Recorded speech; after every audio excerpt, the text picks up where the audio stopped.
Castle Bousin by Božena Němcová. Illustrated by Artuš Scheiner. Once upon a time, a knight, Terinsky by name, was the owner of many castles, but he could live in only one at a time. His castle was called Bousin. There he lived with his wife and only daughter, a beautiful girl, who alas was deaf and dumb. This was the one great sorrow of her father and mother. One day, the little girl decided she would go down to the farm to see what the little lambs were doing, and how much they had grown since she had last seen them.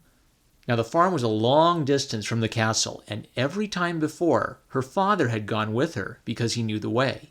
But the foolish little girl had decided that this time she would go alone. She had a fine time running here and there, wherever her fancy led her. But the farm was nowhere in sight, and she began to be uneasy. Then she became more and more afraid. She was now in the thick woods, where there was but little light, so that she could not see whether or not there were any footprints that she could follow. She was lost indeed. You would not be so poorly off as she, for you could shout and cry. But she, poor thing, was deaf and dumb, so all she could do was to run about more and more confused.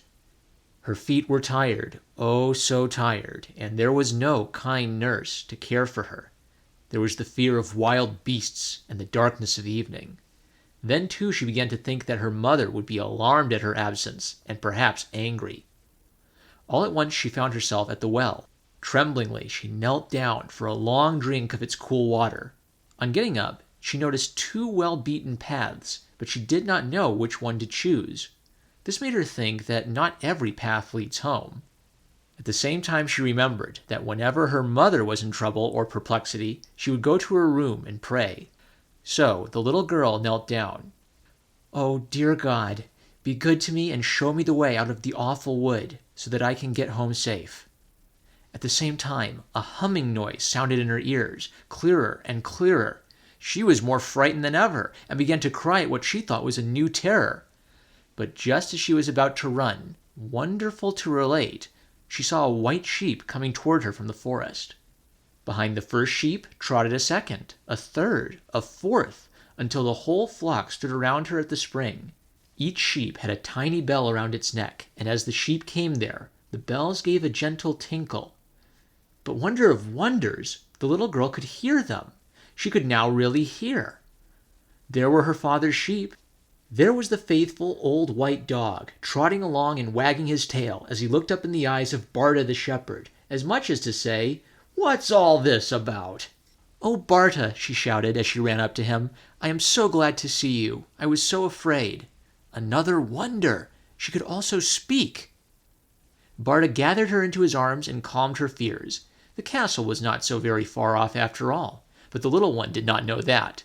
Her parents had been terribly alarmed at her absence, as she had never been away alone before.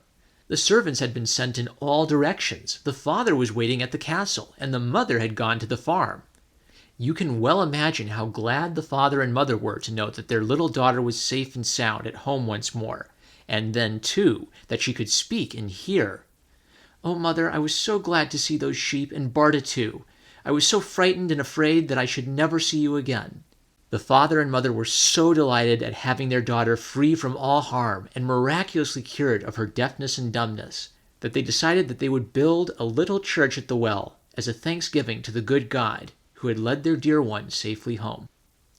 The little girl is dead now, for all this happened many, many years ago. The good knight Terinsky, his wife, Barta, and his dog are also dead. The old sheep died, and after them came the little lambs. And so it goes in this world, dear children. The old die, and the young come after them. The end. Originally published in Prague in 1921, the text of this book is in the public domain. Read for you by #1 Marmaduke fan.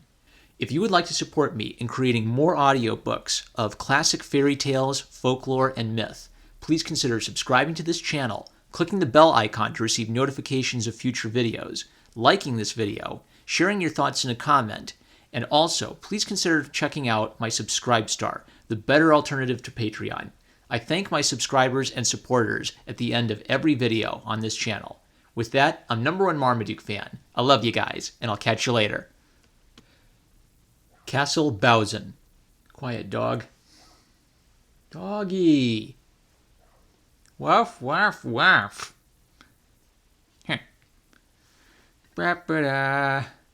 Ba-ba-da-ba-da. Ba-da-ba-da.